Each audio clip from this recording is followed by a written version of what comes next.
are Locked On Rays, your daily Tampa Bay Rays podcast, part of the Locked On Podcast Network, your team every day. Hello, my name is Kevin Weiss. I'm Ulises Sambrano, host of Locked On Rays, part of the Locked On Podcast Network. Thank you for making the Locked On Rays podcast your first listen every day. And remember, Locked On Rays is free and available on all platforms, including YouTube at Locked On Rays. Also, be sure to follow us on Twitter and Instagram at Locked On Rays. And you can email us, lockedonrays@gmail.com. We would love some mailbag questions at that email address, considering there is a lockout ongoing. So we might need some topics. We might need some questions and inquiries from the Locked On Rays fan base out there. Should we now do that joke? We're locked out Rays? Because a lot of other channels have been doing that. And I think Austin wrote it on our page too. Very creative. We might have to get to that point eventually. I have confidence that this thing will work out. Me too. Will be worked out before we have to get to that point. I like the idea of changing our podcast name to one of the Rays minor league affiliates. Locked On Montgomery Biscuits. Locked On Biscuits. Locked On Bulls. There's already a Locked On Bulls, but Chicago Bulls. Locked On, what's the other one? Locked On Hot Rods. There we go. There you go. Locked On Florida State Complex League Stone Crabs. A-. Yeah. There you go. Love it. Okay. Let's get to some real Rays business here. Something that we didn't get a chance to talk about this week or bring up with Evan Klosky, who we had on Thursday. Joey Wendle. Joey Wendle is no longer a member of the Tampa Bay Rays, as he was traded to the Miami Marlins for an outfield prospect by the name of Cam Meisner, because you sort of have been alluding to this possibility for several weeks, if not months. I don't know if I totally jumped on board with the theory or idea, but it officially happened. Yeah, no, we knew it was coming. Wendle was not going to be a Ray in 2022. That was at his highest asset value. You had to ka-ching. I mean, you have to give me something back. Mm-hmm. And they got a kid who, I talked to Aaron Layton, the host of Locked On MLB Prospects, and I said, he's giving me Josh Lowe vibes. Is this a fair comp? He's like, not a bad one. Right. Josh is a little bit more refined. Obviously, might get to the big leagues this year.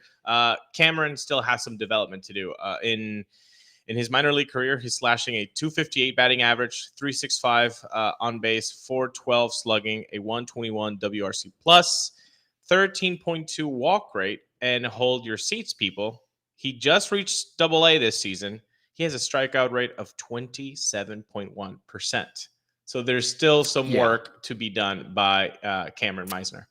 I was wondering, I got the impression that I feel like the Rays maybe could have gotten a little bit more for Joey Wendle.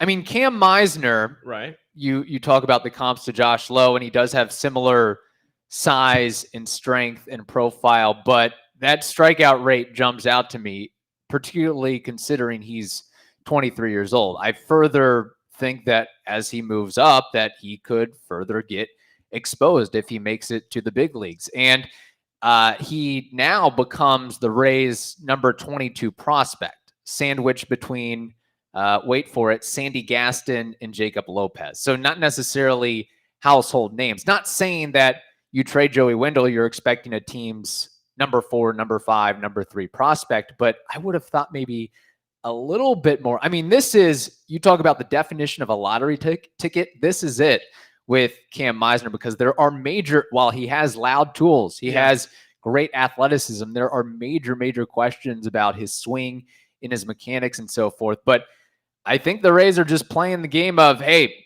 because Meisner can play center field. He's athletic enough to handle that position, that they're saying we're banking on somebody. Somebody will take the role from Kevin Kiermaier, be it Greg Jones, be it Josh Lowe, be it Vidal Brujan, be it Cam Meisner, somebody's going to have to step in and take those opportunities. And let's say Cameron still has 2 more years in the minors. That's 2 more years that Randy can patrol a corner outfield spot. Right. That's maybe 2 years that Austin Meadows can do it before they get too expensive, those two fellas. So it's not only about Kevin Kiermaier game. I think that one's earmarked for Josh ultimately. Right. Maybe not this season, but you need to have guys, in the wings, and maybe Cameron can be one of those. And, going back to his flaws with the strikeout rate, I get that. And it's very high for just a guy who just arrived into AA. Mm-hmm.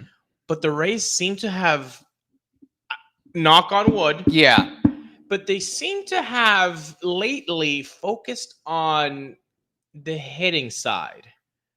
And getting prospects that might be toolsy on the hitting side. So I have hope that maybe they figured out something when they develop these guys, that they can have a little bit better of a career than, let's say, a Reed Brignac, an Elliot Johnson sort of career, because we've had those. Right. I think it's time for more the Vidals, the Taylor Walls, and the Wander Francos, of course. Yeah. I mean, if you can find a way to retool Mike Zunino into an all-star level hitter, then maybe you can do the same with Cam Meisner at some point. And It's not like there's not technology out there that can help with his swing. There's K-Vest, there's blast motion, there's Rapsodo, there's all these different metrics that just because you're struggling right now doesn't mean you can't change or evolve as a player. Now, it is interesting with Joey Wendle. He is going to be sorely missed. Yes. And we can talk about the WAR. We can talk about how much value he provides and brings. But I don't even think the analytics quite measure how much of a valuable player he is in terms of the super utility and the heart and hustle he provides and the example he sets. I mean, he's just, to put it simply, he's a winning player. He's a winning player that a team that wants to contend or fight for a playoff spot, that's the type of guy you need, which credit to the Marlins for going out, and they're actually making an effort. They go out and sign Avi Garcia. They extend Sandy Alcantara. They trade for Jacob Stallings. They add Joey Wendle. Like, their hot take here. I've got my first prop bet of the year. Oh my. Everybody hold on. First prop bet of 2022. Okay. Wait for it. Hit me. The Miami Marlins. Oh, God. Assuming there's a season. We've said this so many times. Yeah. And it might be 50 games, 100 games, 120 games. I don't know. Oh, the Miami Marlins will have at least the same record or a better record than the New York Mets in 2022. Oh, baloney. Okay. So you want to take me up on this first prop bet of 2022? Oh, gosh. I want to talk about Joey Wendle. It's more like it. I want to talk about Joey Wendle. Okay, I'll let you stall. Let me stall a little I'm bit. just throwing it out there. Fine. We can pick it up. Well, let's pick it up. But when we talk about Joey Wendle and the heart and hustle and all that, I think that it was so beneficial for young guys to see how Joey Wendle, an old rookie, took to the field. Mm-hmm. I think that was really, really cool. And he's going to be missed. And I love that you said the WAR and the metrics. Jason Collette had a really cool tweet the other day. December 11th, 2017, the Yankees signed Giancarlo Stanton. The Rays acquire Joey Wendle for Jonah Heim. Everybody in the baseball world said, oh, look at what the Rays respond to the Yankees getting Giancarlo Stanton. They go for Joey Wendle. Mm-hmm. Okay. From 2018 to 2021, do you know what Giancarlo Stanton's F4 was? 2018 to 2021, I'll say 10. 7.7. Okay. Do you know what Joey Wendle's was? I'm going to assume it was higher. And you would be correct. 8.1. Okay. Joey Wendle was better than Giancarlo Stanton.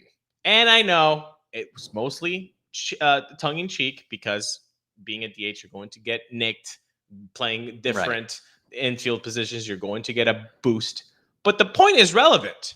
The point is relevant. Nobody in their right mind could have ever seen that these two players would give this much value or equal value to their respective teams. You didn't expect Giancarlo to not have great seasons and get hurt all the time. And you didn't expect this amazing 4 seasons with the Rays from Joey Wendle. I mean, really, this is a guy that kind of earned his stripes, and we always mentioned him as the new Ben Zobrist, a Zobrist 2.0. Mm-hmm. I don't think he quite reached that level, but if somebody could take silver, I think to that mantle, that would be him. That would be Joey Wendle.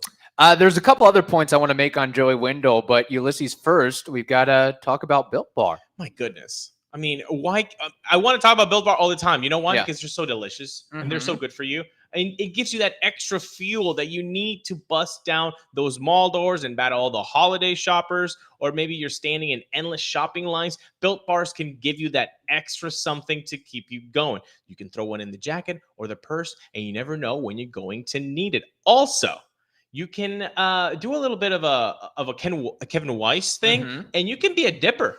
You know, you open that Built Bar, you have hot cocoa, you dip that Built Bar in there, boom, that's nice. That's really good. So you know what you got to do. You go to built.com and you're going to use promo code LOCKED15. It gives you 15% off your Built Bar order. So don't forget, you go to built.com, you choose all the flavors that you like, and then you use LOCKED15 to get 15% off. Remember, it's time to be a dipper. Why don't you be a dipper with a Built Bar? Okay, let's do that. Built.com.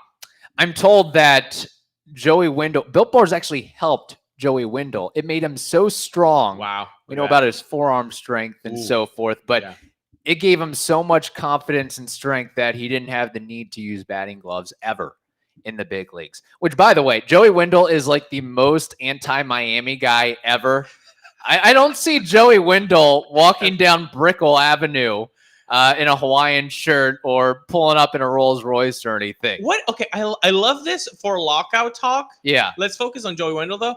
What city screams Joey Wendle? Let me think here. Pittsburgh. It's got to be a cold, rough, blue-collar city, Rust Belt. I mean, he does have a home in Pennsylvania. The Phillies, then? Yeah. Okay, the Phillies. Something that is known for some woodworking, construction. If Utah had a baseball team, he would be really good. I mean, he would blend in with the demographics there for sure. No question about it. But I don't think I would. No. I probably would. This guy. Yeah. Speaking of Joey Wendle, by the way, you mentioned how much WAR he puts up and how long he's been in the majors. This is maybe an example of why the arbitration and free agent system is broken and needs to be changed. Yeah. The fact that he won't be a free agent. He won't be able to cash in until 2024. He'll be on the downslope, the downslide of his career. And who knows if he even gets any kind of legit contract at that point. He'll be, 33, 34 years old? He's already played how many games, how many seasons, and he still doesn't get that opportunity to cash in? He's been a valuable ball player. It's unfortunate. And you know what it is? I know that Manfred had that press conference and he put on a whole spectacle. And one of the things that the owner said was, okay, well, we just put a set age of 29 that's when you can just be a free agent or arbitration or get a better payday.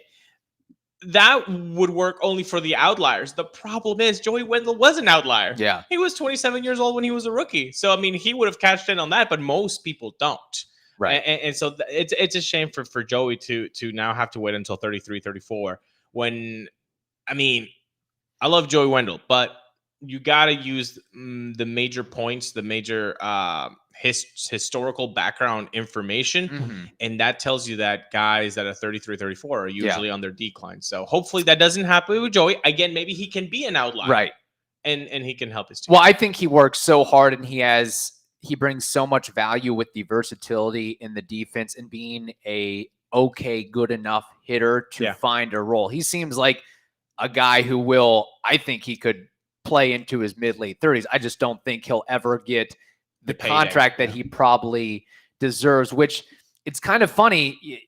Ulises, you had been sort of foreshadowing the future potential trade of Joey Wendle. And I guess we did sort of see the writing on the wall at some point when you talk about, okay, at some point you got to create opportunities for Taylor Walls and Vidal Brujan and some of these other guys, and how de-emphasized he was in the postseason. Just 4 at bats.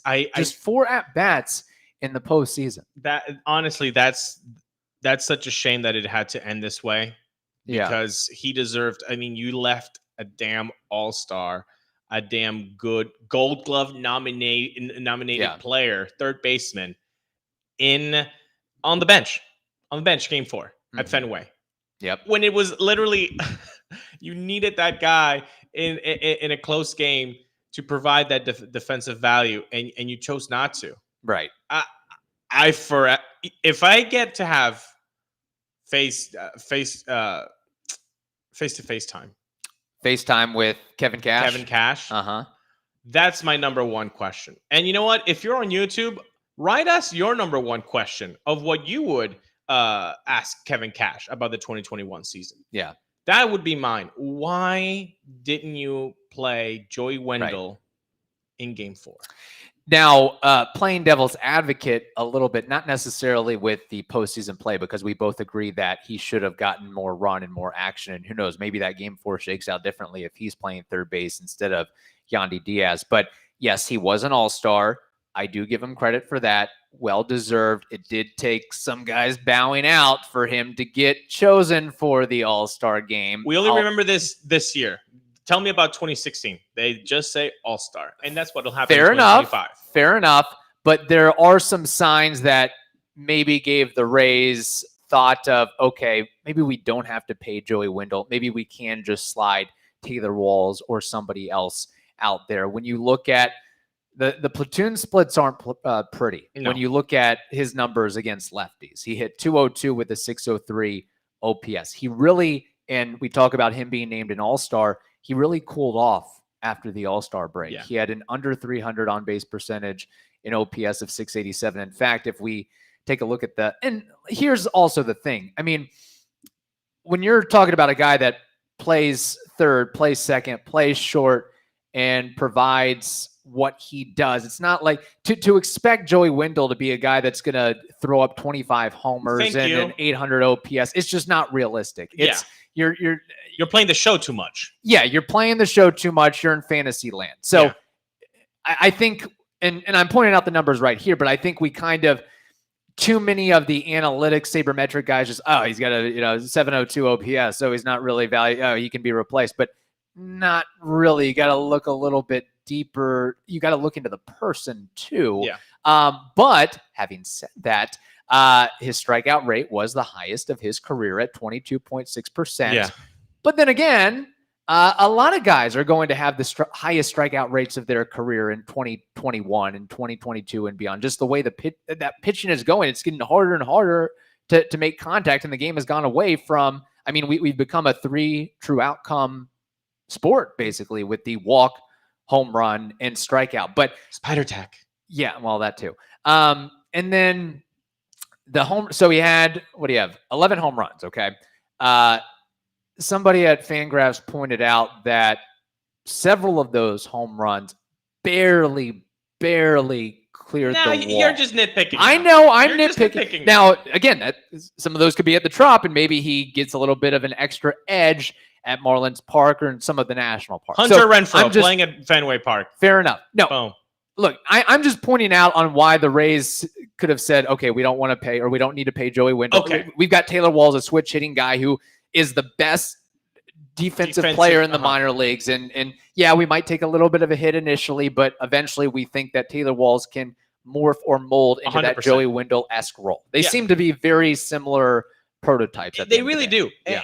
So again, it's sad to see him go, but we saw this coming from a mile away.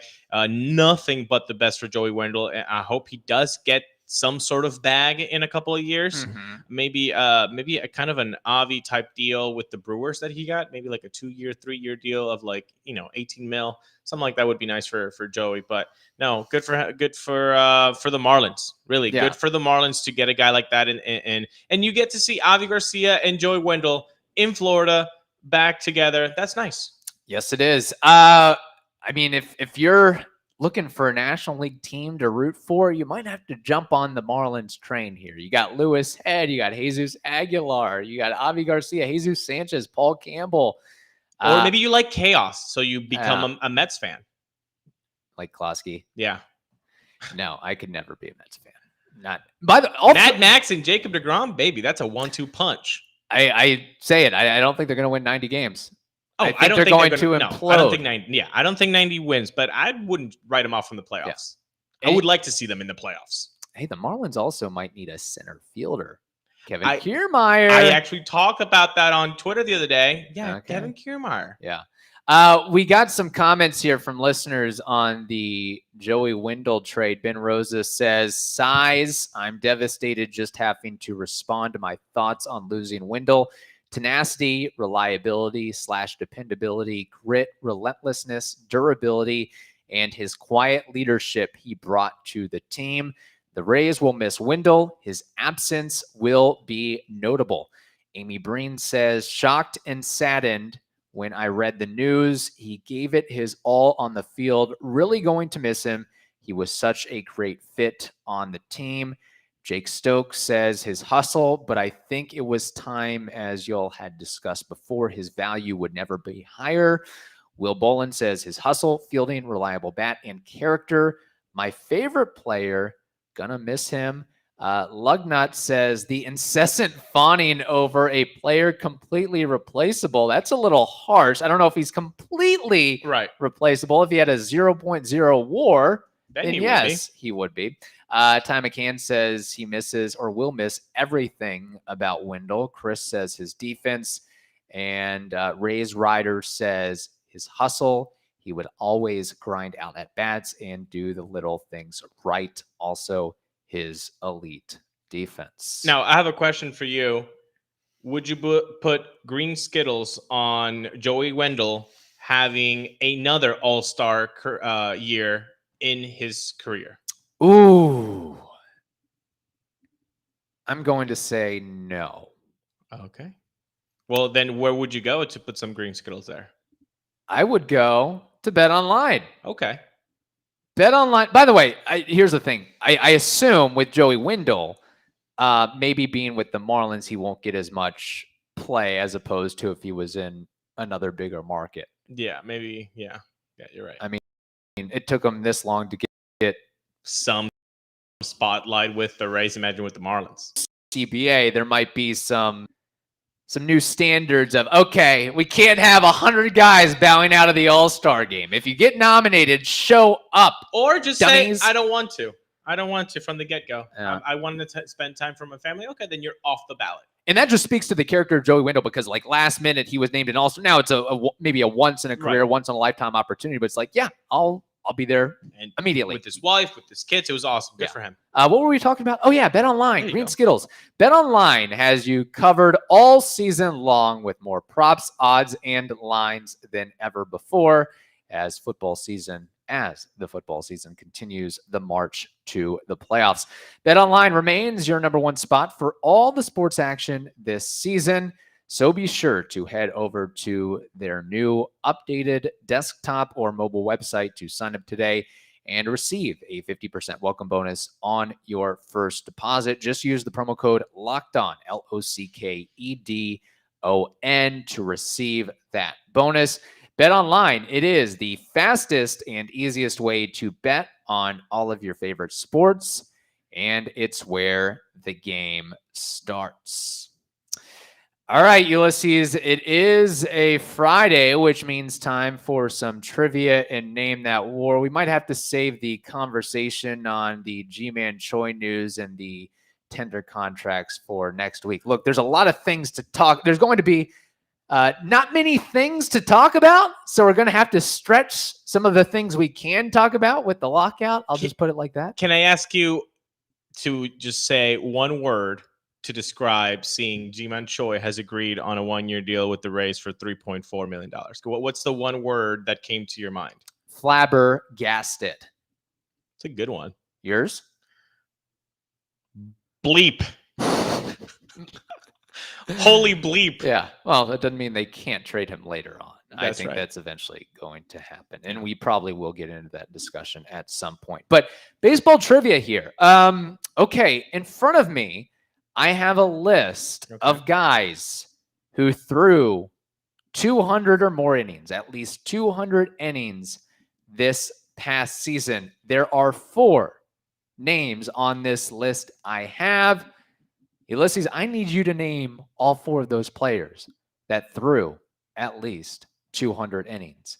And I can give you a hint up front. Okay. If you want that, or if you want to try to guess one, Then I'll go from there. Yeah, let me guess first. Okay. I'm gonna go with Zach Wheeler.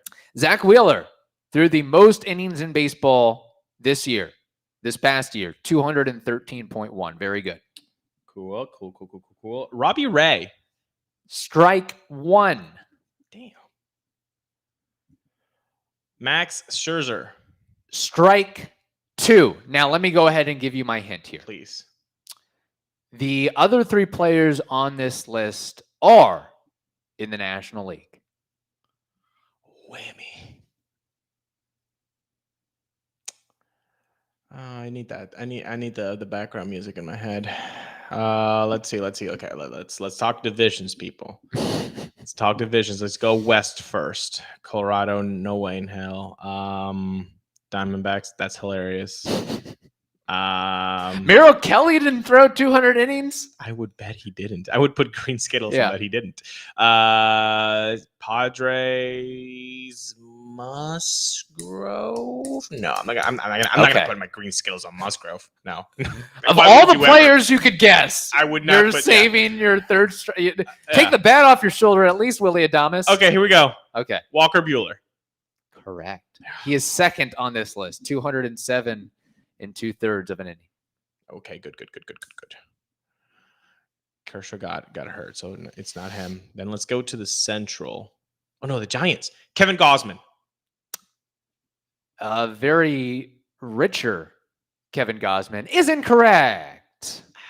The other 2 on this list. So you got Zach Wheeler, you got Walker Buehler. Yeah. Number 3, I guess age is just a number. Adam Wainwright, 206 in a third innings pitched. And number 4, a guy I mentioned on this pod today, and a guy that you played with in MLB The Show the other day and lost with, I should add. Alcantara. Sandy Alcantara, 205 and 2/3 of an innings pitched. That one stinks. Just 4 players through. Now, I know pandemic season, but guys aren't throwing 200 innings very frequently. No, they're not. And I'll be curious to see if ever a Rays player will get to that mark, or at least like within the next 10 years. I think Shane Baz could be the best opportunity or best chance to do that. Frankly. Shane Baz is the one. Yeah. He's the one. Yeah. But who knows? He might top out at 170. Just the way the Rays are operating. So. Really. Okay. Well, that was frustrating. Let me make you feel as frustrated. Okay. By doing my palms are sweaty already. Good. Mom spaghetti. Yeah. Here we go.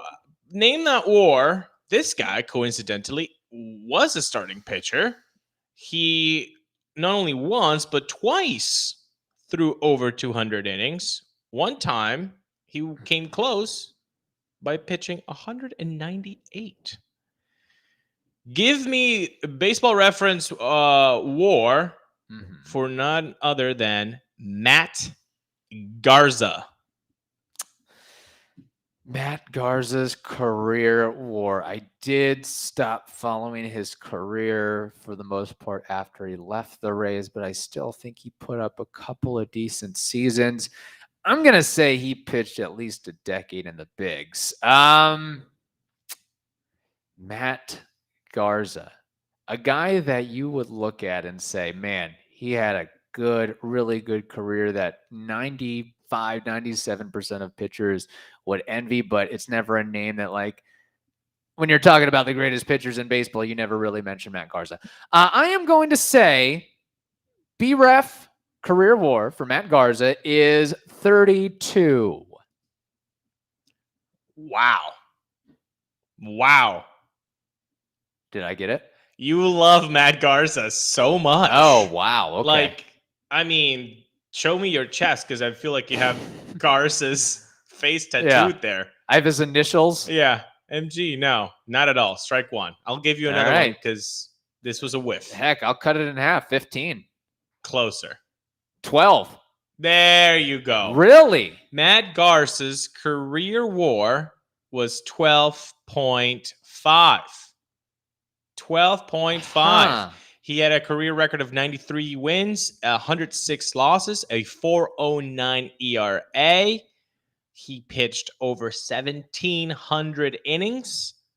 But he didn't do so bad after he was traded with to the Cubs after the 2010 season. He actually had a really good couple of seasons there with the Cubbies, but then it all went to kind of hell once he touched Texas and Milwaukee.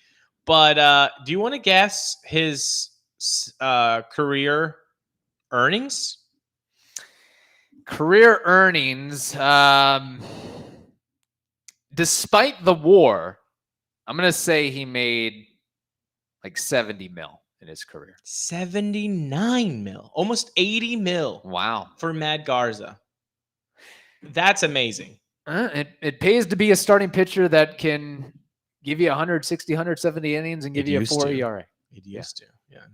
Imagine anybody doing 200 innings right like back. He did 200 innings in back-to-back seasons, 203 in 2009. Then he did 204 in 2010, 198 in 2011. Mm-hmm. And in 2008, the year prior where he began the 200 innings, 184.